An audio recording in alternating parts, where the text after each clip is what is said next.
All right, so to get started, we're going to do some basic project setup, and then we're going to talk immediately about our approach working with the weather API. And so let's go ahead and get started by just creating a new project and getting that part of it out of the way. We'll find our correct blank app template here, and I'm going to call this UWP weather.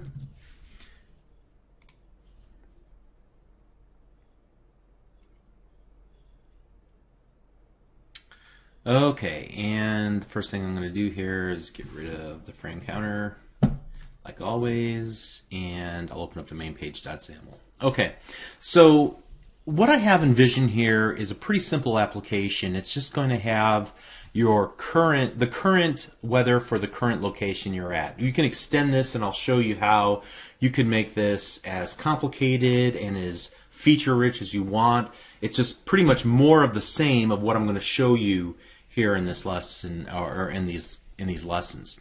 So now that we have that in place, I'm going to go ahead and minimize this. We're going to pull our data from a website called openweathermap.org.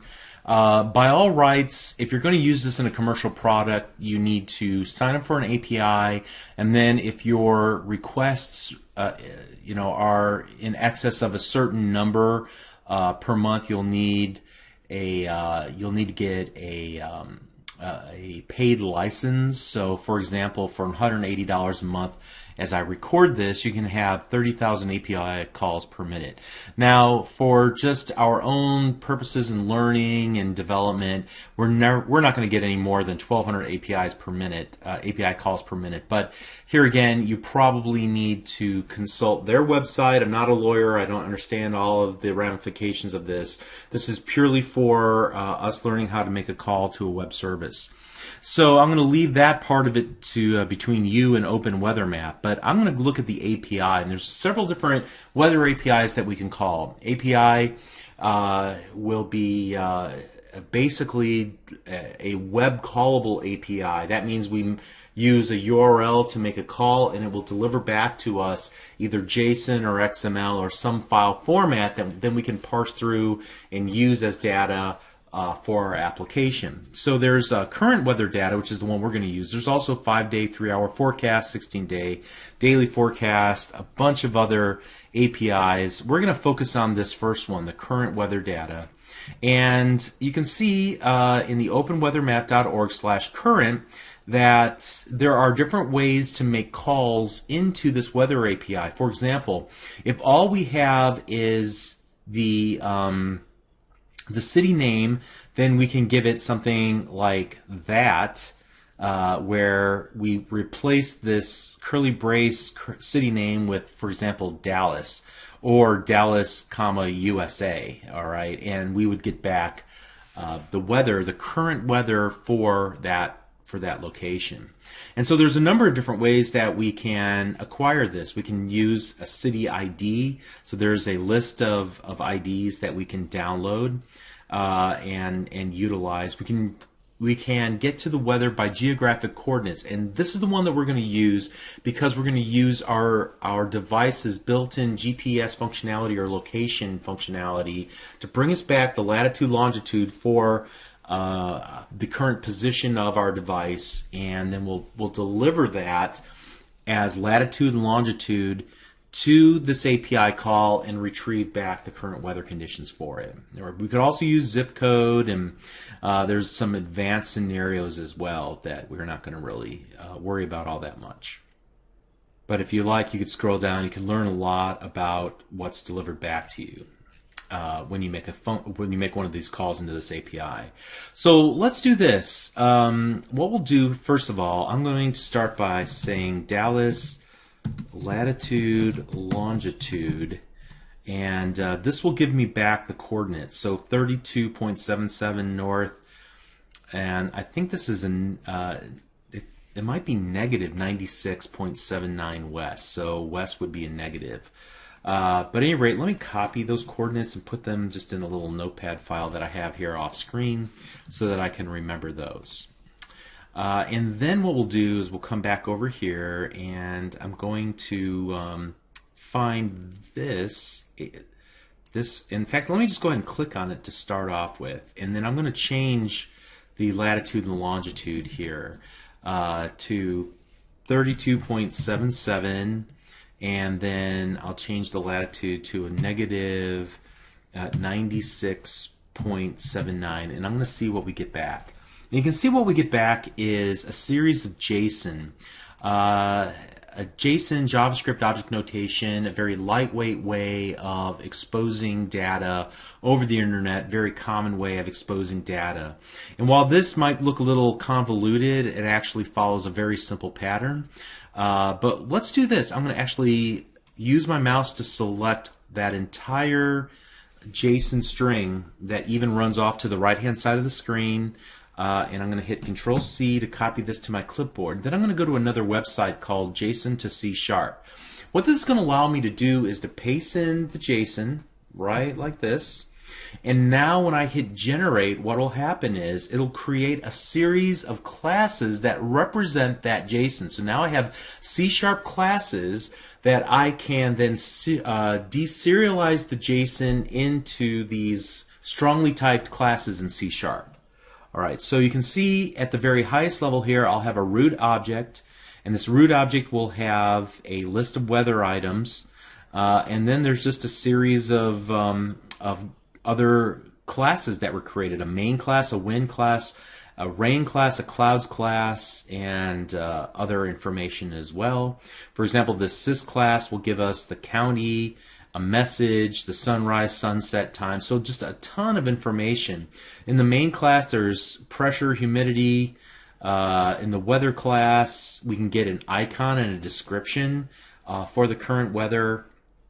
And so what we're going to do is actually, I'm going to copy all of this to my clipboard, and I'm going to create something called, here in Visual Studio, I'm going to go over here and right-click. Well, actually, let me go ahead and select Project, Add Class, and I'm going to call this an Open Weather Map Proxy. And a proxy is a go-between. That might not be the best name for this, but it's what kind of came off the top of my head. And inside of this, I'm actually going to paste all these other classes as well. Alright, so my thought process here is that I'm going to have a static method on this Open Weather Map Proxy, and what it will do is it will, when you give it the latitude and longitude, it's going to feed it to this web service URL that we have here, replacing the latitude and the longitude that we're going to get from our device's GPS, and it will convert the data that comes back in JSON format into a series of classes that we can then navigate through, pull out the bits we want to display to the user on the screen. Okay, hopefully that all made sense. You'll see it as we move forward here. All right, so what I want to do just as we start playing with this idea is actually, let me go ahead and get rid of that. I'm gonna start with a just with a stack panel. I'm not going to get too fancy with this just to begin with, but I'm going to set the background to hot pink because I saw a cool demo with a hot pink background and it looked pretty cool, and it's very different from anything else that you'll see out there right now. All right, I'm going to add a button with content equal get weather, and let's say set a click event, and I think that's all I'll need to do there. And then I'm going to add a text block, and we're going to call this name this result text block. Now I want you to know that this is not ultimately what I'm going to have for my layout. This is just for me to be able to test the process of going out and grabbing the data and then displaying something to the user. Once I can get that hardest, here's my thought process. Whenever I go sit down to build an application, I always like to tackle the most difficult aspects of the application first, because then I get some some degree of confidence that I know what it will do. I don't make any assumptions beforehand of what it's going to do, how it's going to operate. That might adjust the way that I lay things out, the way that I approach the rest of the application. So I always attack the most difficult part of the application first. Now, typically, that's going to be any of the internals of the application. So it's going to be business logic.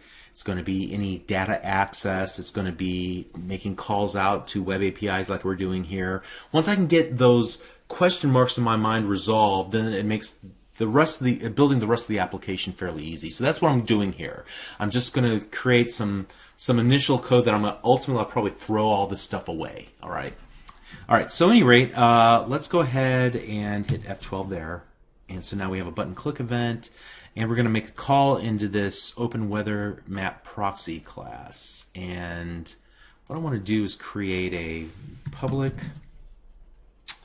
static root object get weather. All right, and eventually I'll pass in the latitude, longitude. Should I do that now? Yeah, sure, why not? I can always ignore it. Whoops, double latitude, double longitude. All right, great. All right, so what I need to do is make a call out to this web service, and the way that I'll do that is through a class called the HTTP client. And so to add this, I'm actually going to go to Tools, NuGet Package Manager. And I'm going to manage NuGet packages for the solution. And I'm going to search for the HTTP client. All right, and I'm going to install this.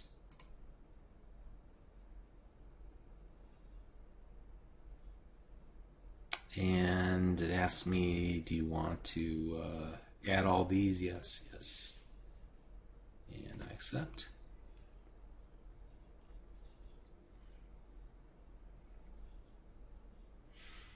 All right, very good.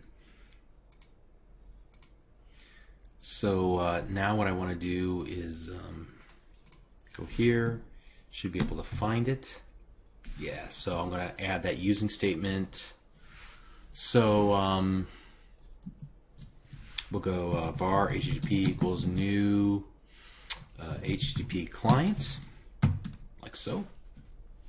And now what I want to do is get a response object. This is of type HTTP response message, and I'm going to get to it by calling the getAsync method. And so what we'll do is give it a URI, a string URI that we're going to request. Now, anytime we see the word async, what do we need to do? Remember the formula.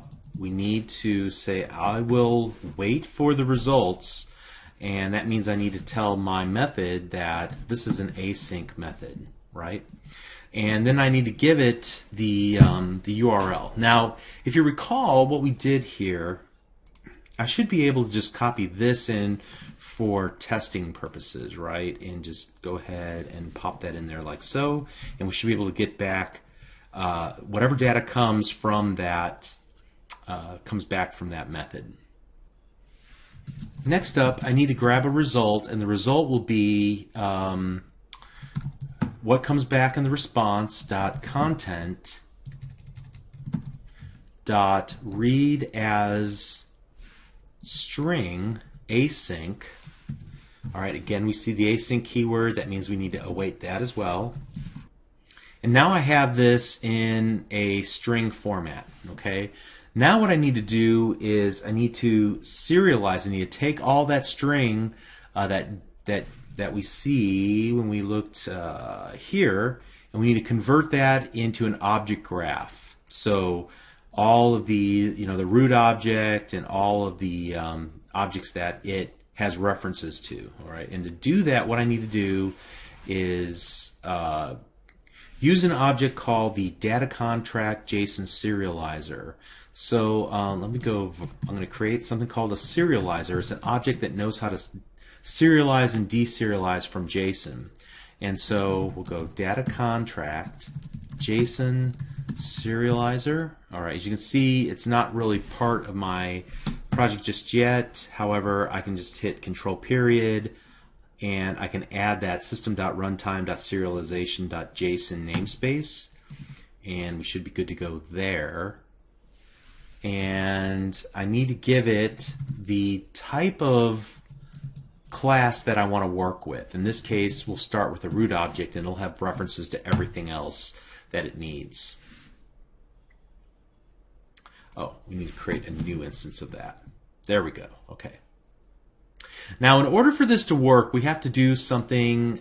We have to adorn each of these classes and their properties with special attributes. So to get this to work right, every class is going to have to be adorned with something called a data contract. All right, this attribute is in a namespace that we need to add, system.runtime.serialization. All right, and so this will just tell the serializer that, hey, treat this like a class and treat this like a property. So we'll go data member for each property. So now I have to go through and add that attribute on top of every class and every member of the class. So I'm just going to go ahead and do this. It's going to take me a minute or two of just copying and pasting a lot.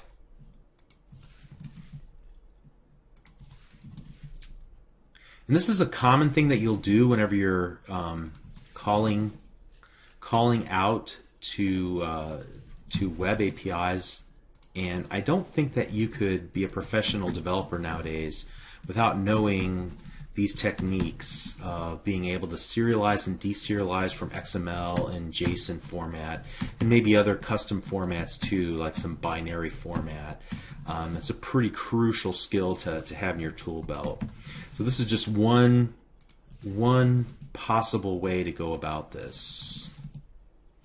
Now I see something that caught my eye just a moment ago, and it spurred a memory of frustrations past. Let me get back to it here just a second. There will be some things that I want to change the names of that I don't like how they're automatically named by that tool that we used, that free website that converts your JSON into C# Poco classes.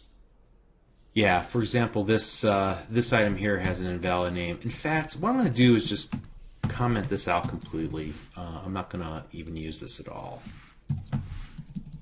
And hopefully the deserializer, the data contract JSON serializer, will just say, oh, okay, they don't have a class for that. We'll just ignore that as it tries to pair up all of the data that it has with all the class and property names. All right, so that's the only thing that I think I was concerned about. Let's go ahead and continue on here.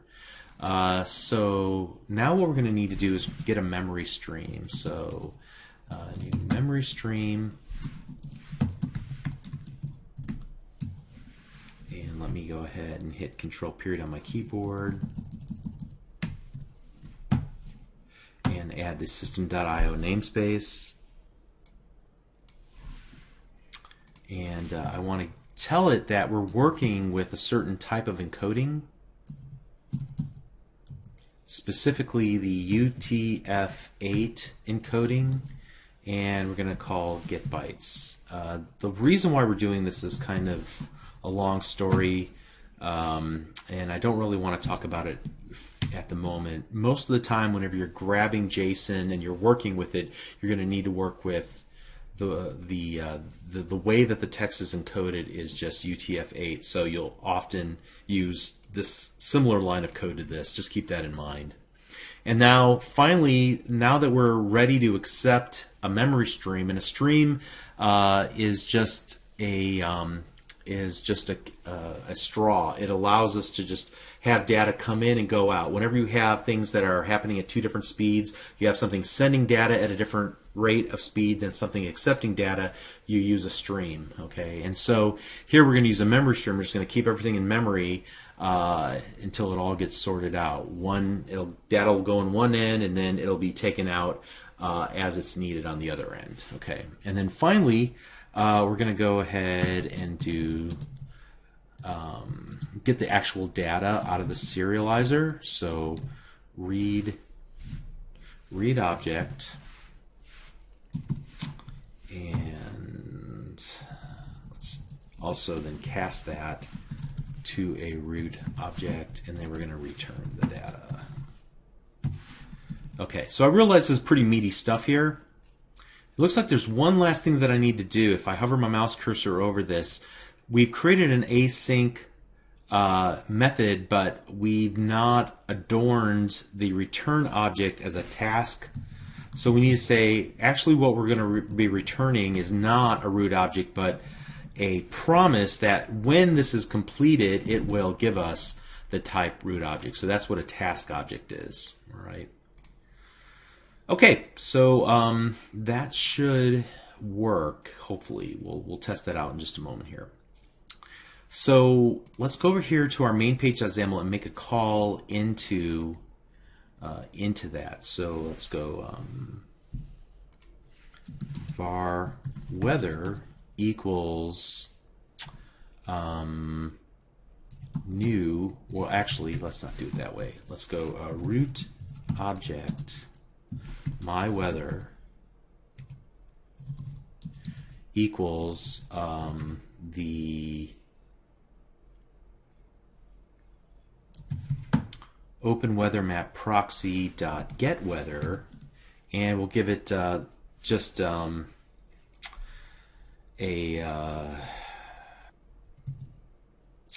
fake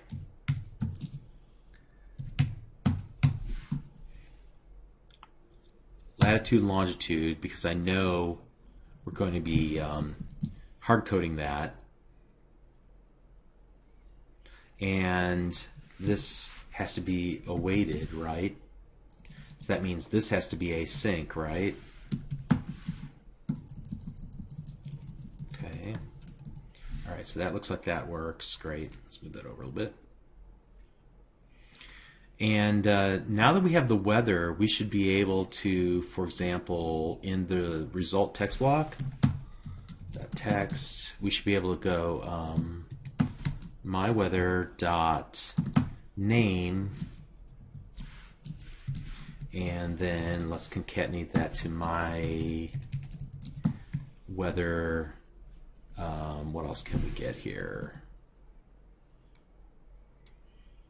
I think if we want to get to the temperature, we go to main dot temp. There we go. And then I think also we can do this, my plus my weather dot, and what we'll get back with this weather is it'll be a list of weather items. We want the first weather item. I think the other weather items are for different hours or different days. And then we'll say, give me a description of what the weather is.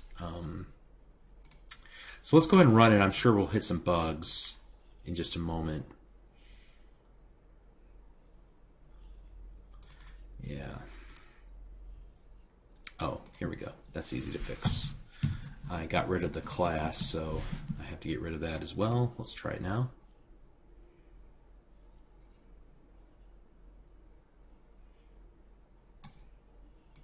All right, well, we got our hot pink. At least that's going for us. And I'll click Get Weather, and awesome. Look, we got Dallas County. Now we get the temperature is 299. All right, so that's Kelvin degrees. We need to use we can use Celsius for those who live in the metric system, or Fahrenheit for those who live in the imperial system. Okay, but at any rate, I was able to grab out where I'm at currently. So I'm in Dallas County. And this is on my local desktop. I don't have a GPS, but it's able to triangulate based on where my IP address is to determine where I'm coming from. And it can determine that. And then you can see here it's light raining, which is true, and I think it's in the mid 70s, high 70s. We'll have to change that. In fact, I think what I can do here, let's go ahead and play around with this a little bit. We make our call out. I think I can do this units equal imperial. See if that's correct.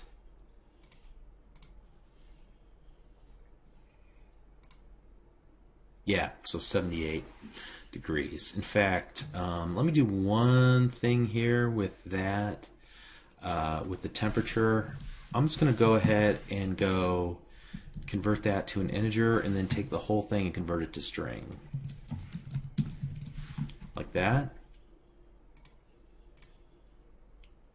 And that will get rid of the decimal. Great. All right, one other thing that I want to talk about here before we go any further, and that is, if you look at this, we can also get to icons. If we scroll down, that there are some icons that are associated with. Let me see. Let me search this icon.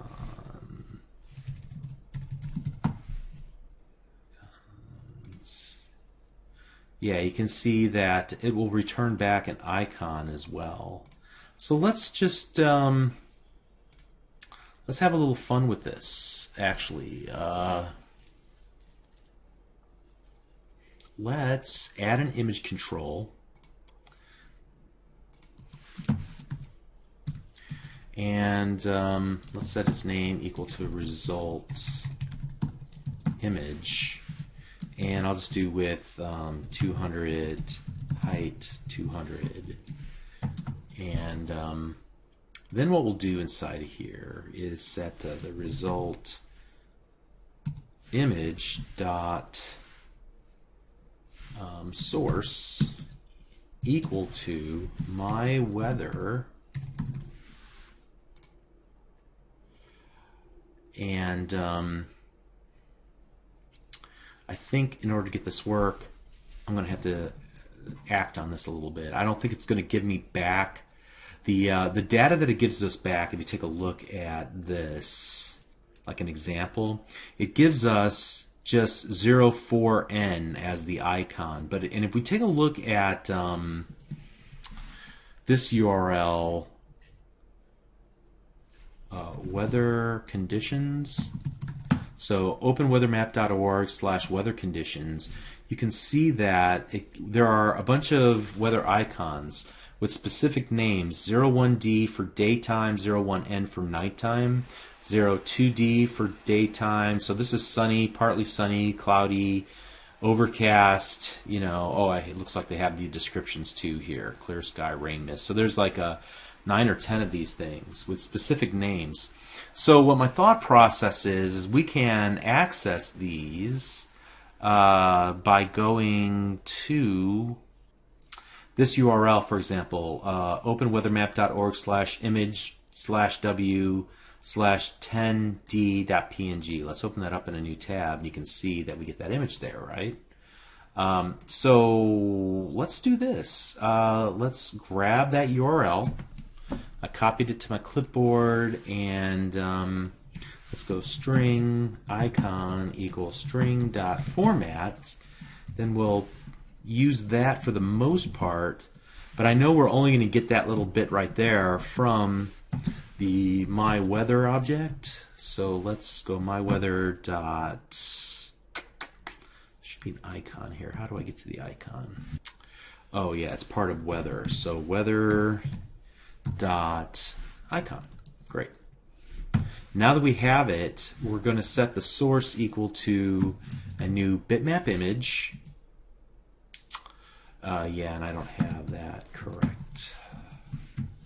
So I have to add the using statement for windows.ui.xaml.media.imaging.